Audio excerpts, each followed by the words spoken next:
Okay, magandang umaga po sa bawat isa. Sige po, pasok po kayo.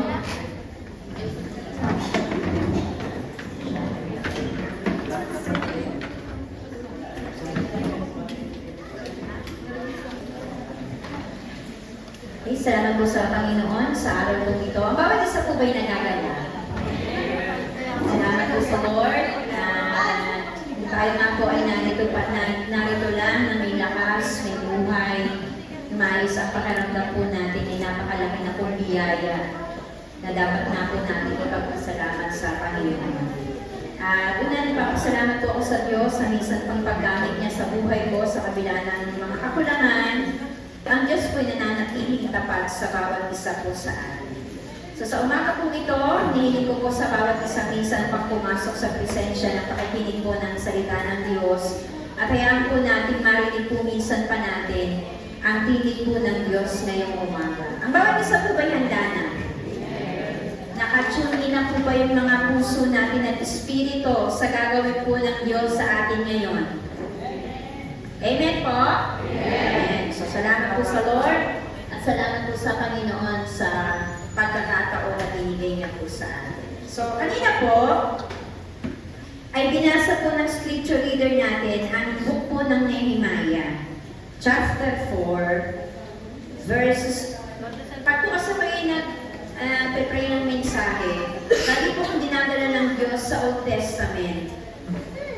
Kasi baliba sa mga mahaba, hindi po ako magbasa. So, lagi po kung yan dinadala, lalo na dito sa book ng Nehemiah. Kasamahan niyo po ako minsan pag magbukas at minsan pa po natin tunghayan ang kanyang mga salita dito po sa aklat ng Nehemiah. Kabanatang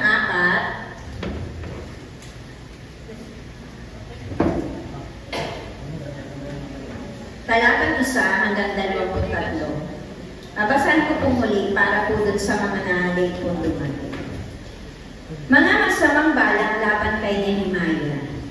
Nabalitaan ni Sanballat na aming itatayo muli ang pader. Nagalit siya at tinutya kaming mga Hudyo sa harapan ng kanyang mga kasama. At mga hukbo ng Samaria ay sinabi niya, ano kaya ang iniisip ng mga kawawang Hudyong ito? Itayo muli ang Jerusalem sa pamamagitan ng pag-aari ng mga handog at gawin iyon sa loob ng isang araw? Akala ba nila'y magagamit pa nila ang mga nasunog at naburog na bato roon? Sa tabi niya, nagsalita naman si Tobias na Ammonita. Ano bang klaseng pader ang gagawin ng mga Hudyong iyan? Madaanan lamang iyon ng asong lupa ay tiyak na guguho na. Sa narinig kong ito, ako'y nanalangin. Tingnan mo kami, O Diyos, kung paano kami kinukutya. Mangyari sana sa kanila ang masamang hangad-ila na laban sa amin. Maubos nawa ang kanilang ari-arian at madala silang bihag sa ibang lupain. Huwag mo silang patawarin at huwag mong kalimutan ang kanilang mga kasalanan sapagkat hinamak nila ang kaming mga nagtatrabaho. Lalo kami nagpatuloy sa pagtatayo ng pader. Kaya hindi nagtagal at nangalahati na ang taas nito dahil masigasig ang mga tao sa pagtatrabaho. Nang mabalitaan ni Sanballat, Tobias, at ang mga taga-Arabia, Ammon at Asdod, na halos mabuo na namin ang pader ng Jerusalem at mga butas nito ay natakpan na, lalo silang nagalit. Nagkaisa silang salakayin ang Jerusalem upang kami guluhin. Kaya nananangin kami sa aming Diyos at nagtalaga kami ng mga bantay araw at gabi. Ang mga taga-Huda ay may ganitong awit. Nanghihina kami sa bigat ng pasan at sobrang dami ng batong na buwan. Hindi namin kaya ang hirap na ito na itayo ang pader sa maghapong trabaho. Akala ng aming mga kaaway ay hindi namin sila makikita at hindi namin alam ang kanilang binabala na pagsalakay. Iniisip nilang mapupuksan nila kami at mahihito ang aming gawain. Hindi nila alam na ang mga Hudyo na nakatirang kasama nila ay laging nagbabalita sa amin ng tungkol sa kanilang masamang balak. Kaya't nagtalaga ako ng mga bantay sa ibaba, sa likod ng pader at sa mga lugar na hindi pa tapos ang pader. Inilagay ko sila sa gawain ito ayon sa kanilang angkan. Binigyan ko sila ng iba't ibang sandata, gaya ng espada, sibat at pana. Binisita ko ang mga tao at sinabi ko sa mga pinuno at hukom at sa lahat ng naroon, huwag kayong matakot sa mga kaaway. Alalahanin nating dakila at kamangha-mangha si Yahweh. Ipagtatanggol ninyo ang inyong mga kababayan, ang inyong mga anak, ang inyong mga asawa, at inyong tahanan. Nabalitaan ng mga kaaway na alam natin ang kanilang mga bala at napag-isip-isip nilang hinahadlanan sila ng Diyos. Kaya ang lahat ay nagpatuloy sa paggawa ng pader. Simula noon, kalahati na lamang ng aking mga tauhan ang gumagawa ng pader at ang kalahati naman ay nagbabantay. Ang mga bantay ay may dalang sibat, kalasag, pana, kasuotang bakal. Ang mga pinuno at mga pangunahing mamamayan ay nagbibigay ng kanilang lubusang tulong. Sa mga gumagawa ng pader, hawak sa isang kamay ng mga nagpapasan ang kanilang mga dala at sandata naman sa kabilang kamay nila. Ang mga gumagawa sa pader ay may sariling espada na nakalagay sa kanyang baywang at nasa tabi ko naman ng isang hawak na trompeta. Sinabi ko sa mga pinuno, sa mga hukom at sa mga taong bayan, malaki ang ating gawain at malayo-layo ang ating pagitan habang tayo nagtatrabaho. Kaya tuwing narinig ninyo ang tunog ng trompeta, magtitipon-tipon tayo sa kinatatayuan ko at ipaglalaban tayo ng Diyos natin. At nagpatuloy kami sa pagtatrabaho araw-araw. Ang kalahati ay nilalang sibat mula sa pagsikat ng araw hanggang sa paglabas ng mga bituin. Sinabi ko rin sa mga tao, lahat ng lalaki at mga alipin ay kailangan magpalipas ng gabi sa loob ng Jerusalem at maging handa sa anumang pagsalakay kung gabi at sa araw ay magtrabaho naman. Kaya't ako, ang aking mga kasamahan, mga tauhan at mga bantay ay laging nakahanda at laging may hawak na sandata. Purihin po ang pagkabasa ng kanyang mga salita. Samahan niyo po kung itaas po ito minsan pa sa ating pong pananalangin. Ama namin minsan pa sa pangalan po ni Kristo Jesus sa umaga po ito. Labis po kami nagpupulit nagpapasalamat dahil alam po namin ang aming pong Diyos na itinataas sa lugar na ito ay buhay at nakikita po ang lahat ng laman ng aming mga puso. Nanihilig po namin minsan pa, O Diyos, na marinig po namin ang tinig mo sa aming mga puso ngayon at alam po namin ang mensaheng ito'y nakahanda na para sa bawat isa sa amin. Hayaan po, O Diyos, mapagpala ang mga puso na naglalaan at ang nagnanais na maranasan ka ngayong umaga. Alam po namin, O Diyos, ang bawat isa ay bibigyan mo ng biyaya at pagpapala na nakalaan ngayon sa bawat isa. Sa namin niyahandog ang mensahe po ito na alam namin kayo ang magiging tagapagsalita po namin. Salamat, O Diyos, sa iyo namin tinataas ang lahat. In Jesus' name we pray. Amen. Amen. Alam po natin, pag po tayo, lalo na yung mga matatagal ng mananampalataya, we all know Nehemiah as a leader of prayerful leader. Mapanalanginin po ni Nehemiah. Although hindi marami nagkakamali na siya ay propeta, akala prophet Nehemiah, kaya palang book niya nasa kabilang banda, hindi po kasama ng iba. He was just a leader. Leader lang siya ng mga Hudyo, hindi naman talaga siya prophet. In fact, ang kasama niya ay si Ezra. So, alam po natin na marami na tayong napakinggan mensahe about Nehemiah, na alam po natin na napakataas ng kanyang trabaho, maganda ang kanyang trabaho, dahil siya isang cupbearer ng hari.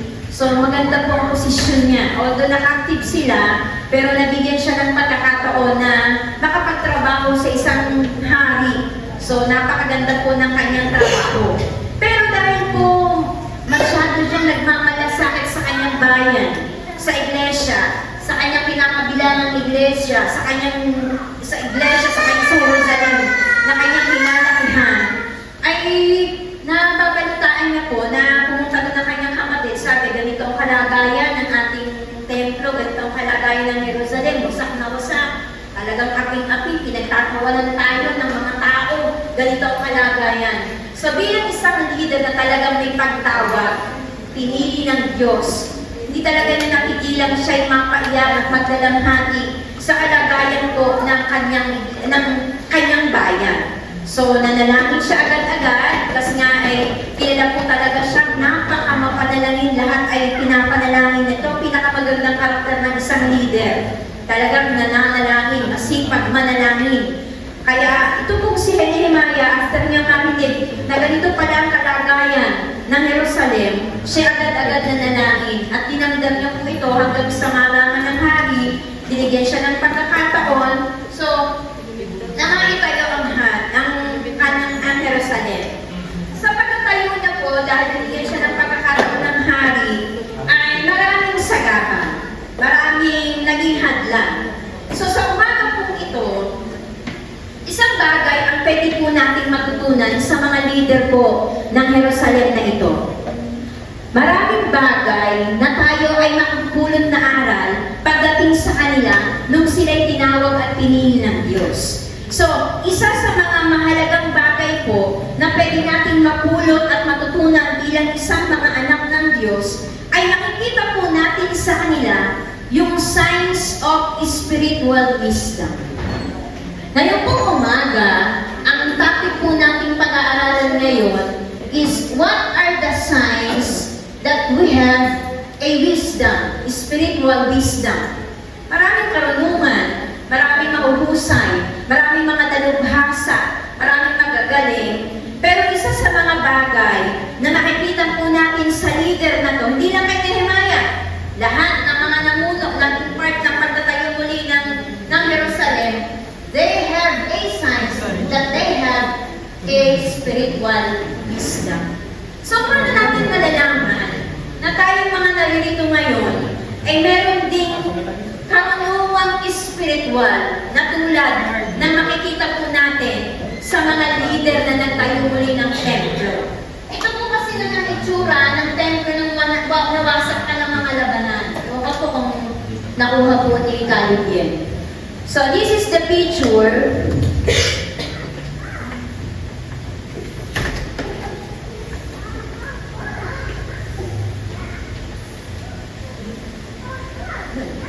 Hindi yan ngayon. So this is the picture of Jerusalem. Nung nalaman po ni Nehemiah kung anong itsura, medyo malayo-layo po kasi siya. So this is the picture. Ito po itsura. So kung tayo, mayroong isang templo, may isang lugar na kinikilala, ma-figure out lang po natin sa ating hinagap na ganito po yung itsura, wasak, walang kaayusan, durog-durog. So siguro ito, itsura ngayon ng mga lugar na kinegera, ay talagang gera, talagang durog na durog. So this is the picture of Jerusalem during that time. So nung nalaman niya, nakaabot sa kanya, talagang kawawa. Inaapi sila, ginudusta sila. Yan ba, yung mga Kristiyano, nasasabi, buhay ang Diyos nila. Ganda ng itsura ng kanilang sambahan. So ito po yung itsura. So ganito po ka-devastated. Sino po ba ang walang puso na lingkod ng Diyos na hindi talaga magkaka-burden na itinumuli ang kanilang bayan? So, ano po yung signs or spiritual wisdom na makikita natin kay Nehemiah at dun sa mga leader na kasama niya? So, malalaman po natin if we have also the signs that we have also an spiritual wisdom. So, malalaman po natin ngayong umaga o kaya meron din katulad ng spiritual wisdom like Nehemiah. So, number one, signs that we have a spiritual wisdom, they recognize the danger around them.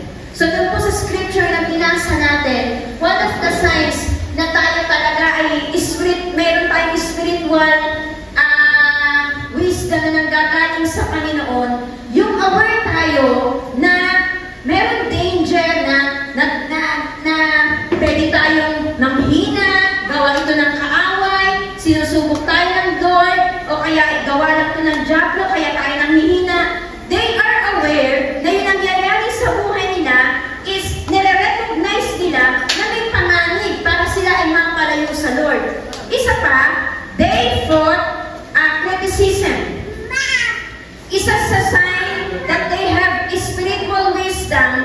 they through criticism. Nilabanan nila yung mga tumutuligsa sa kanila. Sobrang dami. Anong sabi sa kanila?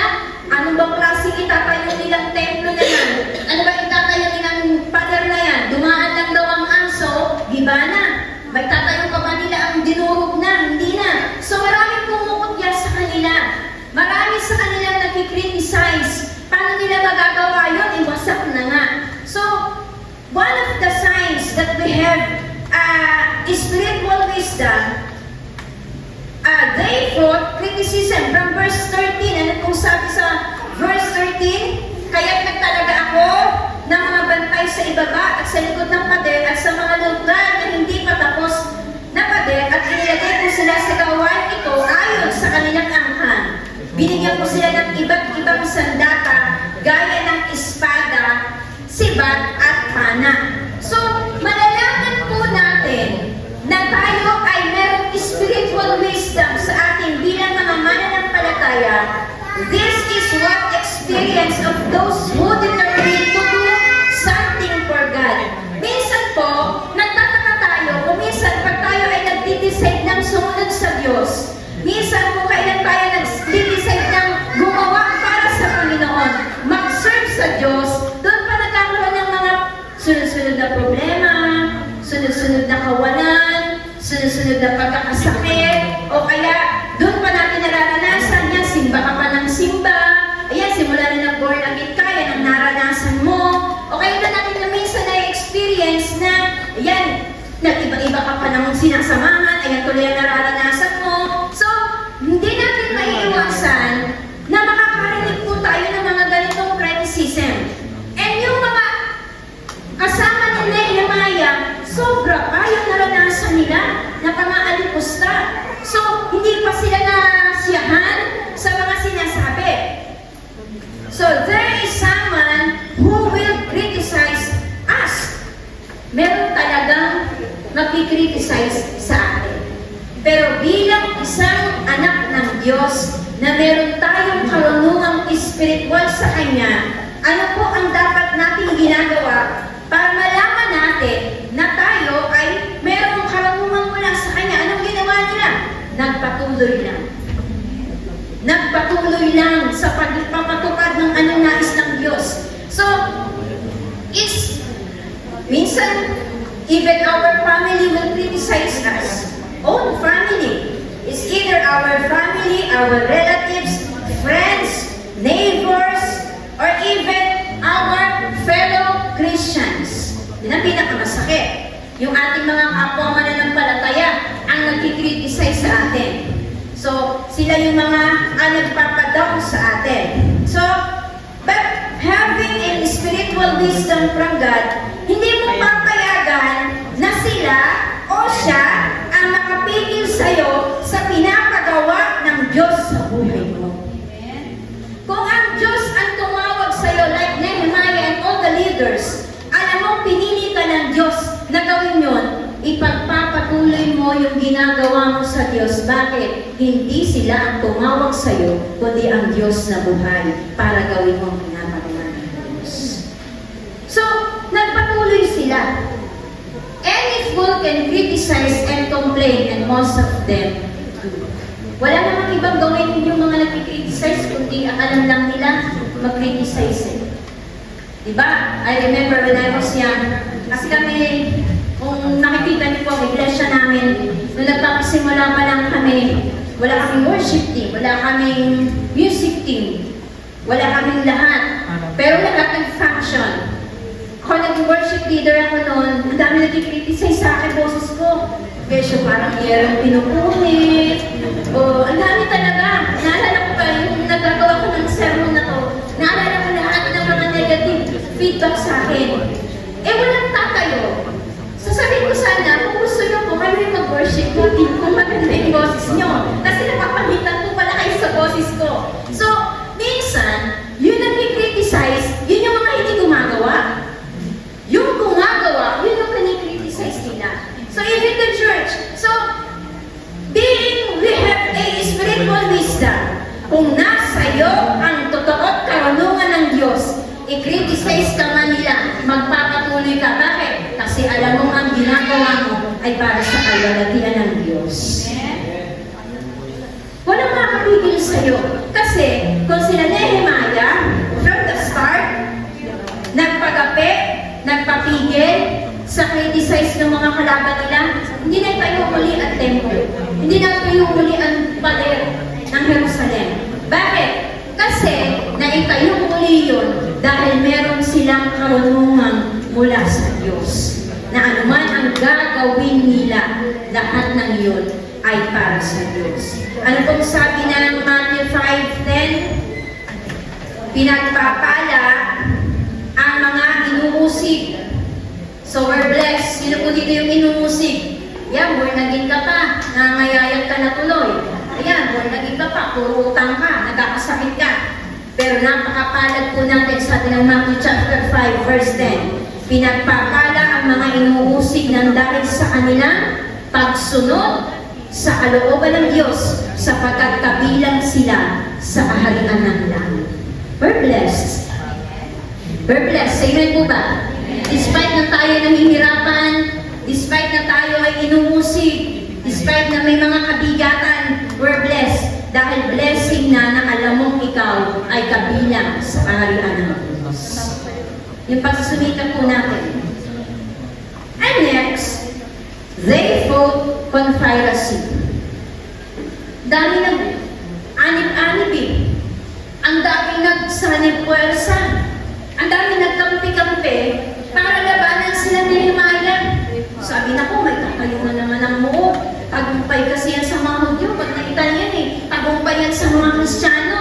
Tagumpay ang gagawin nilang mga dawain. Tagumpay kasi yung mga Bible study nila. Tagumpay yan kasi gusto niyang maraming mga taga-ibayo makakilala sa Panginoon. Kaya huwag tayong papayag. Kaya maraming nagkukumpay kasi maraming nagsasanib-sanib para mapigilan yung nais gawin ng Diyos dito sa kanila.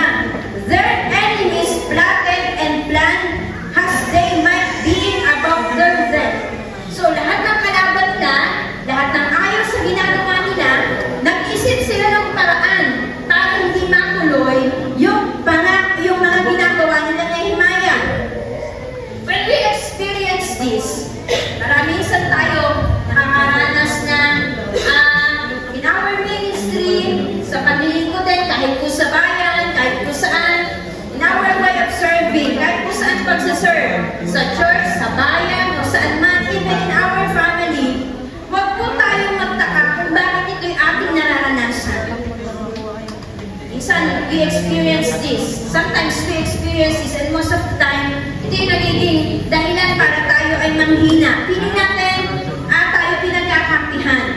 Diyos ang ating itinataas at Diyos ang bahala sa kanilang ginagawa. Like what happened? Like 1 Peter chapter 5, verse 8. Ano pong sabi?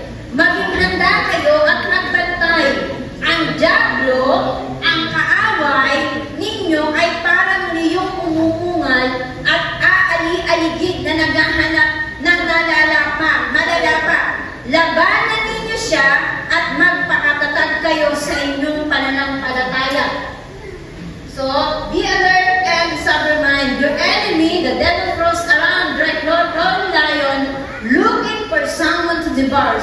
Resist him, standing firm in the faith. Sabi doon, anong pwede nating magawa kung ito'y nararanasan natin? Labanan daw natin sila. Hindi po natin sila lalabanan sa pamamagitan ng hamunin natin ng suntukan. Hindi natin sila lalabanan sa pamamagitan ng sabunutan. Sabunutan na lang eh, parang magkakaroon na lang eh. No! Ano pong sabi na 1 Peter? Labanan natin sila sa pamamagitan ng ipakita mo na ang pananampalataya mo ay matatag at sa Diyos ka lang ang umaasa at nagtitiwala. Pag nakita nila na totoo ka at sa Diyos ka lang naglilingkod, walang kaaway ang makakagabi sa iyo sapagkat kakampi mo palagi ang Diyos. So, the God of all grace who called you to His eternal glory in Christ, after you have suffered a little while, will Himself restore you and make you strong, fear and steadfast. Ang tumawag sa atin ng Diyos ang magpapatatag sa ating buhay. So, napakaganda. I remember, kasi nung binabasa ko to, nagpe-prepare ako ng mensahe, naalala ko yung mga sumusulat sa akin, na kung ano-ano sinasabi sa akin, oh, nandito pa yun, o wala na. Wala, hindi namin alam kung sino siya. Grabe po din yung sakit na dinulat niyo sa akin. They criticize me, or she criticized me, or he criticized me. I do not know who is. And sobrang accusation ang pinarakan niya sa akin. At eventually, nag-apit siya sa akin. Pero isang bagay lang ang napatunayan ko sa aking buhay. Ang tinawag ng Diyos, ang pinili ng Diyos, kailanman hindi kayang pabagsakin ng kaaway dahil ang Diyos ang tumawag sa akin. Amen. Hindi daw ang piniplis ko. Sa buhay kong ito, ang Diyos ang piniplis ko sa lahat ng aking ginagawa. Whether you like it or not, ang objective ng paglilingkod ko ay mapaluguran ko ang Diyos. So, hindi tayo naglilingkod to please someone else. Pag tayo po, objective natin, ma-please natin ang tao, whether tayo naglilingkod sa bayan, naglilingkod sa Diyos, na sila'y ma-please natin, mapapagod tayong lahat. Pero pag ang Diyos ang pinaglilingkuran natin, naandoon palagi ang kagalahan na tayo ay naglilingkod sa Kanya. Hindi tayo napapagod. Kaya sabi nga ng Bible, sabi ng aklat ng Roma na tinuturuan kami ni Pastor, doon sa mga lingkod ng Diyos, ang naglilingkod sa bayan ay naglilingkod din sa Diyos. Kaya pag tayo nahihirapan sa ginagawa natin, isipin natin na yun ay ginagawa natin para sa kanila. So, ang Diyos, sa pagiging leader, hanggang talaga dapat natin, ay ang mag-please natin at mapalugran lamang ay ang Panginoon. So one of the signs that we have a spiritual wisdom na nanggagaling sa Panginoon, if they criticize us, if made a comparison about us, malalaman po natin na tayo ay totoong pinili ng Diyos at may karunungan mula sa Panginoon. Ang lahat po ng yan ay dinadaan natin sa panalangin. They for complaints. Dami nagrereklamo, hindi nila kaya, mahirap. So, mahirap po talaga pinapagawa ni Nehemiah, napakabigat ng pinapagawa sa kanila. Pero even they are complaining, gumagawa sila. We will hear about different complaints like what Nehemiah and his team experienced. Even the church, marami po tayong complaints. Ang isang tao, ang isang puso, na laging nagre-reklamo, walang young signs ng wisdom mula sa Panginoon. Yes. We heard na marami tayong complain. Ang mga tao walang kasiyahan kasi maraming reklamo. Nagre-reklamo pag matagal ang service. Nagre-reklamo din pag mabilis ang service. Nagre-reklamo pag mainit sa church. Nagre-reklamo din pag malamig ang church. Nagre-reklamo kapag matagal ang praise and worship. Nagre-reklamo din pag mabilis ang service. Ang praise and worship. Nagrereklamo kapag walang trabaho, nagrereklamo din pag papasok ka sa trabaho. Nagrereklamo din kapag ang asawa ay kasama, nagrereklamo din pag walang asawa. So, hindi alam kung saan talaga. This is the kind of heart na laging nagko-complain, laging naghahanap kasi nga, wala siyang kasiyahan. And this is also na nangyari sa mga leaders na nila yung mga kasama niya. They complain, mahirap naman talaga eh. So, paano natin malalaman that our heart ay may signs that we have spiritual wisdom from God? Kapag ang puso ay nagpapasalamat instead na nagko-complain at nagre-reklamo, meron kang karunungan mula sa Diyos. Alam niyo po yung lagi niyong kasama na mareklamador? Nakakawag po kayo niyan. Kung sino yung kasama lagi natin, yun ang mag-i-influence kasi sa akin eh. Bawa dati, hindi ka naman gala. May nasa mga kang gala. Magiging gala na rin kayo lahat yan eh. O kaya dati naman, hindi ka naman, bawa mga nanay, hindi ka naman dati chismosa. Ay napasama ka sa si chismosa. Nakalaman mo, chismosa. Ba't naman chismosa na din ako? Hindi na ako napapagaling hanggang hindi ko nalalang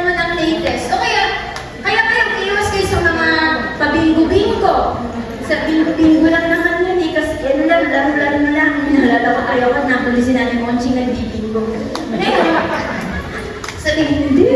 Malalaman natin, kasama natin, gano'n na rin tayo. Kasi malakas po yung impluensya ng lagi natin kasama. Kaya lagi natin babantayan yung sarili natin. Kung bakit ba naman, takot naman tayo na sumama doon sa lagi nagdadasal. Ayaw wala ate, kasi lagi hakaharap sa Bible. Kakauta ng mag-lagi, sasabihin, ayaw natin sa kanila. Ayaw natin sumama sa mga lagi nagpa-Bible study. O kaya lagi nagpipray. Ang gusto natin, kung saan natin gusto, yun ang sinasamahan natin. Kasi nga, kung sino yung lagi natin kasama, yun ang mag-i-influensya sa atin. Kaya tayo maging aware. Baka yung lagi natin kasama, mariklamador yun, namamalayan mo, reklamador ka na rin. Like what Nehemiah and Muslim at mga kasama niya sa mga Hudyo, reklamador na din. Lagi nagko-complain. Kasama mo ba kayo ganan? Diba? Lagi nagreklamo. Lagi nagreklamo sa ulam, lagi nagreklamo lahat. Ina-complain niya. So, one of the signs that we have a spiritual wisdom, inaalis na ng Diyos sa atin yung puso natin laging nagreklamo. Nalaman ko na nagsisimula pala na tayo ay mapalayo sa Diyos, makiwalay, at nawala ng gana sa paglilingkod kapag nagkaroon na isang pusong nagreklamo. Kasi ang mga Israelita, nasa kanila ang lahat, reklamo pa rin ang reklamo. Pinibigay na sa kanila ng Diyos ang lahat, reklamo pa rin sila ng reklamo. Bakit? Kasi ang pusong nagreklamo, hindi niya nakikita yung biyaya ng Diyos na nasa kanya. Dahil ang hinahanap niyang biyaya, yung hindi nasa kanya, kundi yung nasa iba. So, may signs tayo na tayo ay may spiritual wisdom kapag tayo marunong mag-accept ng biyaya ng nasa. Thank you, Lord. Sa asawa ko, kahit hindi ako inaasikaso ko naman siya. Thank you, Lord, kasi wala ka ng choice. Sa asawa ko, kung magreklamo ka, hindi na naman may ibalik. Dahil na andyan na yan. So, pagtiisan ka na lang. Wala na magagawa. Nandyan na yan eh. Hindi na naman pwedeng may ibalik. Diba? So, pagtiisan mo na lang. So, yung may mga pagkakataon pang mag-isip-isip, mag-isip-isip. Dalawa, tatlo. Isa, dalawa, tatlo. So, yung magpasalamat ka, dahil may trabaho ka. Hindi ka magreklamo para na magreklamo. So, one of the signs that we have spiritual wisdom, ano doon tayo magpasalamat? In every little things, lahat ng biyaya. Alam niyo, ang Kristyano, dapat hindi po mareklamo eh. Dapat ang isang Kristyano, ang puso niya ay mapagpasalamat. Dahil sabi ng aklat ng Thessalonica, in everything, we should always be thankful. Lahat na nangyayari sa atin, ipagpasalamat natin. One of the signs also, they rely on the power above them. Malalaman po natin tayo may spiritual na karunungan mula sa Diyos kapag lahat ng ating ginagawa, inaas palagi natin ang Diyos sa lahat ng ito. Like Nehemiah and his team did. Alam niyo po, napaka-touching ng buhay ni Nehemiah. Lagi siya pray ng pray. Sana ganito tayo mga Kristyano. Lahat ng narinig niya pray. Lahat ng nangyayari sa kanya pray. Lahat ng tagumpay niya pray. Lahat ng kailangan niya pray. Napaka-prayerful man nito. Napaka-prayerful leader nito. Dapat yung leader talaga masipag manalangin. Hindi pwedeng ang leader tamad manalangin. Hindi pwedeng ang nanguna hindi masipag manalangin. So they rely on power of God. From verse 4 to 5, the leaders pray. One of the signs that we have is spiritual wisdom. Hindi kasi natin makukuha ang spiritual wisdom kung di po tayo mananalangin. Lahat ng desisyon, lahat ng ating gagawin, lahat ng ating pupuntahan, lahat ng ating iisipin, pray. Lord, tama po ba itong lalapitan ko? Lord, tama po ba itong pupuntahan ko? Lord, tama po ba itong desisyon na gagawin ko? Pray. Kasi si Nehemiah, sa laki ng bigat ng pinagawa sa kanya ng Diyos, ang unang-una niyang ginawa, ay pray. So, search niyo po benediction, nagpe-pray po ba man tayo? Lord, sino kaya dito ang utangan ko? Pagpe-pray ko. Hindi nga mas. Sino umitin sa akin? Yun ang utangan ko kay Lord. So, yun ang laman ng ating prayer. So, tama. So, tama natin. Mali pala yung ano. So, we pray. Lahat ng ginagawa natin, pray. So, you have a signs that you have a spiritual wisdom. Walang nagkakamaling desisyon kapag sa Diyos ito itinuturo. Wala kang pagsisisihan. Wala kang ire-regret. Bakit? Kasi alam mo sa Diyos mo to, hiningi ang direksyon. He went to the Lord looking for help and direction. He always asked God, Nehemiah and his team.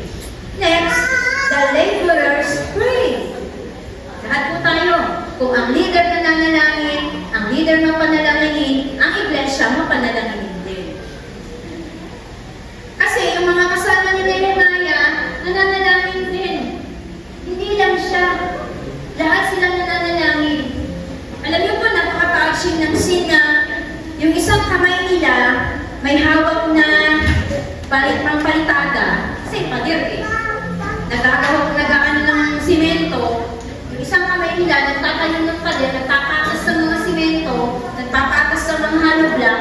Tapos yung isang kamay nila, sinawag na sandata. Kasi handa sila na gumawa sa pinapagawa ng Diyos at handa din silang ipaglaban ang kanilang pananampalataya. Grabe! Imagine po natin yun. Kung tayo, kahit gumagawa tayo sa trabaho natin, kahit busy tayo sa mga ginagawa natin, huwag nating bibitawan ang mga obligasyon natin sa simbahan. Pwedeng dalawang kamay nating mahawakan yan para sa kanila. Hindi ang bibitawan mo lang. Ibitawan mo yung para sa Lord na ginagawa mo kasi ito muna ako. Dito muna ako. No. Like Nehemiah did and his team. Hawak niya yung para sa iglesia, hawak niya yung para sa kanyang sariling pagnininggo. And this is what Nehemiah and his team did.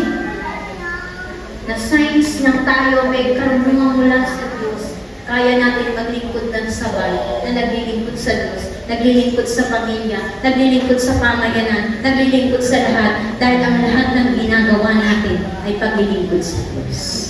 Wala kang bibitawan. Dito muna itong aking kasi mas priority ko to. Dito muna ang aking ganito kasi mas priority ko to. No! Ang mga Israelita, ang mga Hudyo ng mga time na yon, dalawang kamay nilang ginawa ang pagsaserve, pagtatalaga ng templo. Kasi bakit? Alam mo pinaka-touching sa buhay ni Nehemiah? Mahal na mahal niya yung iglesia. At itong dapat nakikita kung tayo ay yung spiritual wisdom. Next, lapit lang po tayo natapos. They respond to the duties assigned. Nung sinabi ni Nehemiah, wala na reklamo, walang, ay hindi, busy ako, ganito. They didn't just pray about the word and think. They will finish it. They knew that once they pray, this is just the beginning of their prayer. Nagpray ng Bible study. Kasama ka din sa Bible study. Hindi yung ipadala niyo po ang mga youth, ipadala niyo po ang mga tatay. Ikaw nagpe-pray. Ibig sabihin, pag tayo nag-pray ng mga Bible study, ikaw na nanalangin, kasama ka din. Kasi sila, nung nanalangin sila, nagtatayo ang templo, sila na yung nanalangin, sila din yung kakahagi. Kasi they recognize, they respond to the duties assigned. Malalaman po natin na tayo may sense ng spiritual wisdom sa Lord.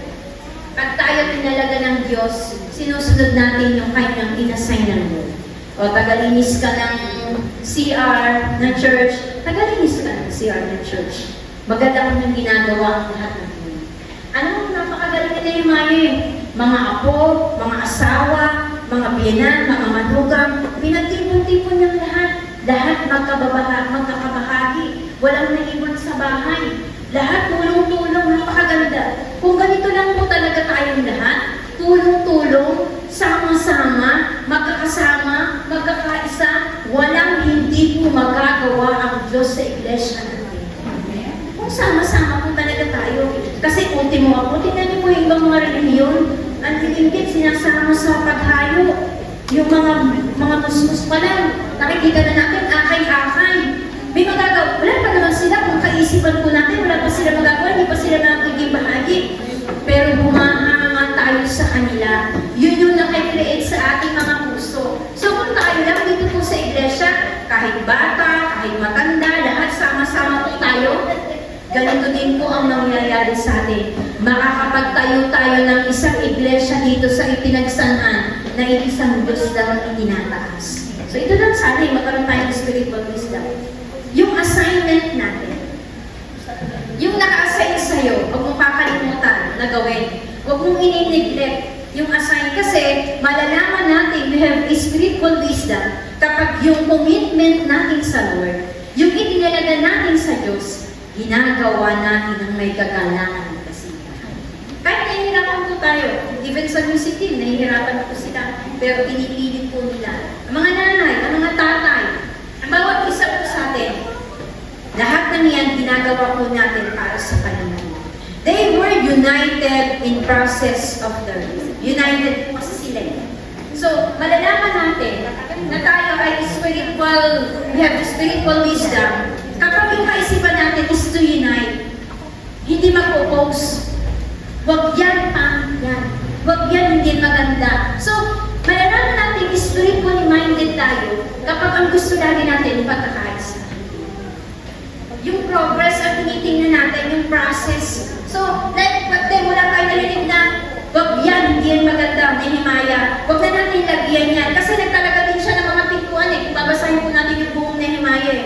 Wala po tayo. So, malalaman natin na spiritually wisdom tayo kapag ang ating laging opo para sa ikagaganda, para sa ikaayos, para sa ikatatagumpay, ganito po ang gawin natin. So, yun ang meron sila. So, pag tayo laging si-oppose, pag tayo laging hindi yan maayos, so, taliwas po tayo na we have a spiritual wisdom na nanggagaling sa Panginoon. They were united to protection, for protection of their work. Even in their protection, kahit gumawa pa sila ng muog na napakataas, kahit sila gumawa ng muog na napakataas, matitibay, kung ang bantay naman nila ay tulog, wala rin mangyayari. Mataas nga yung pagal na ginawa nila.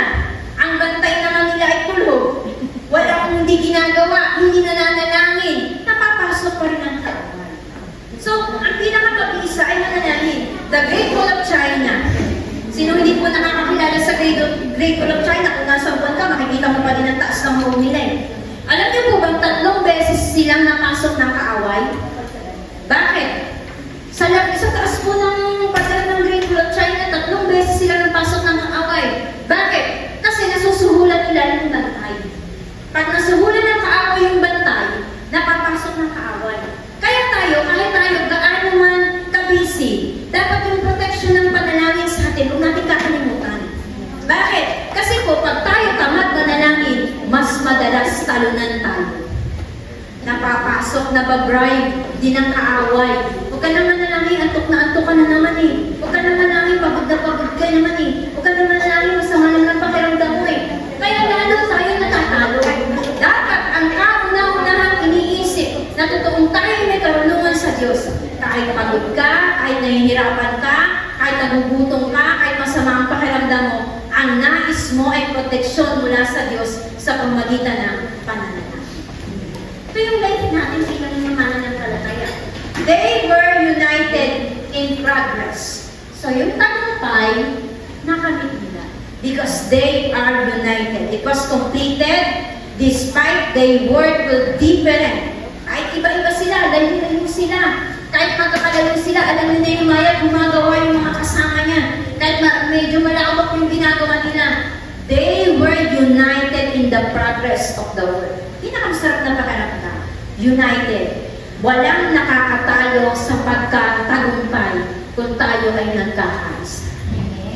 Dapat yung pagkakaisa, talaga po tayo magtatagumpay. Hindi natin maitatayo yung muog dito sa lugar po ng pinagsamhan kung hindi po tayo magkakaisa lahat. So, we have a spiritual wisdom. Kapag yung mind natin, like what Nehemiah and his team did, yung kaisipan nila, yung vision nila, may vision sila eh.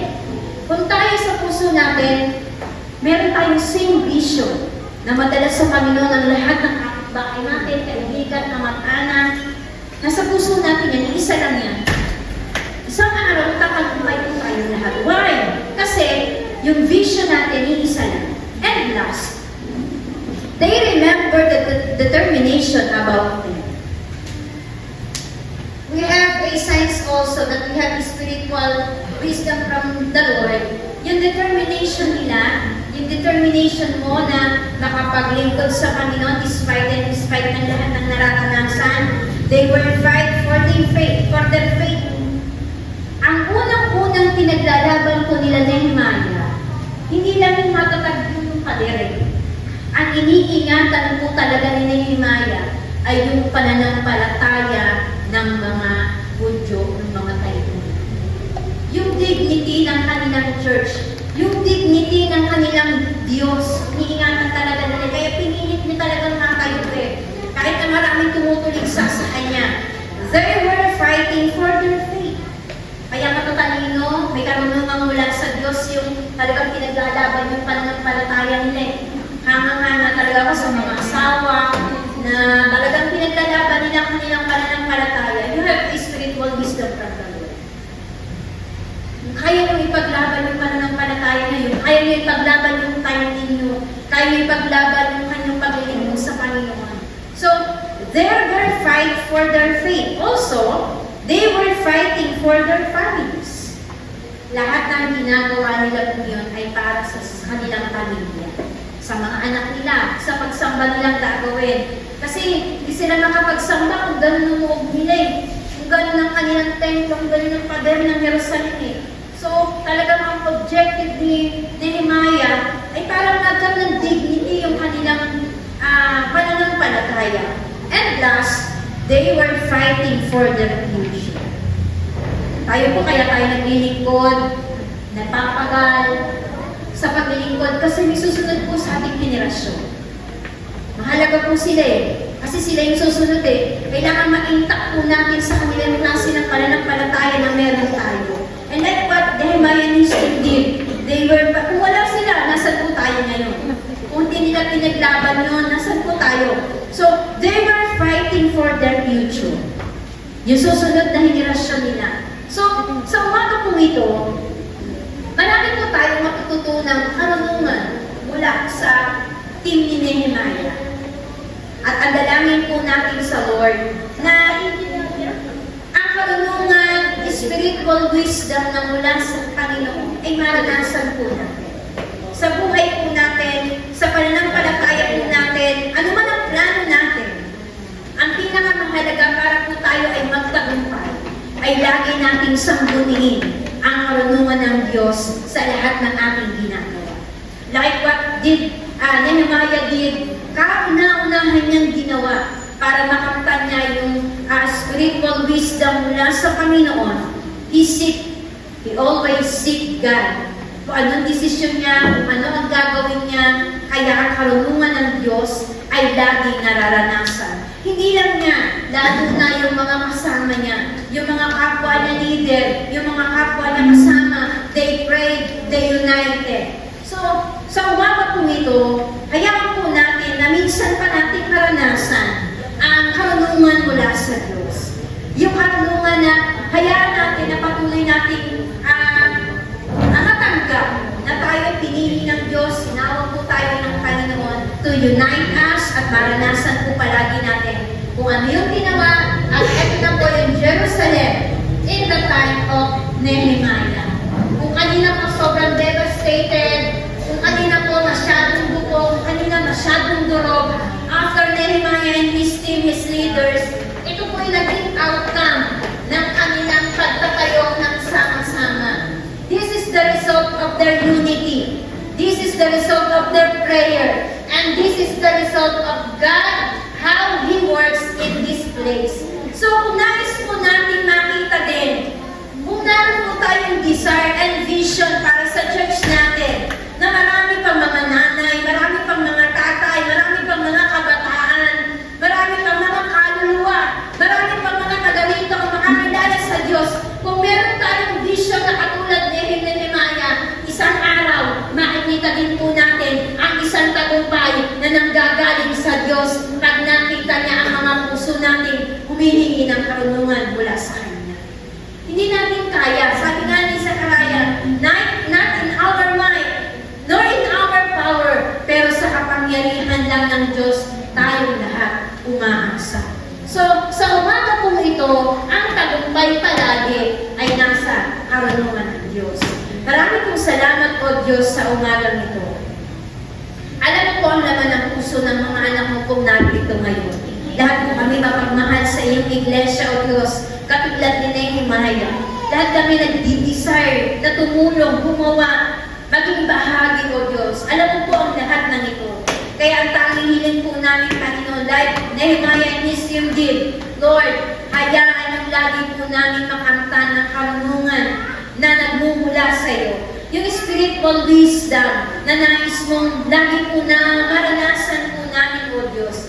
Minsan nadadaya kami ng kaaway, minsan kami ay nadadaya ng aming sarili, Panginoon. Subalit nagpapasalamat po kami sa buhay po ni Nehemiah na pinakita mo, Panginoon, sa amin na ang bawat pinili mo tinawag, lalo na yung tinawag mo, O Diyos, alam namin, Panginoon, na may vision ang bawat isa at ang tagumpay ay pagkakaloob niyo po sa bawat isa sa amin.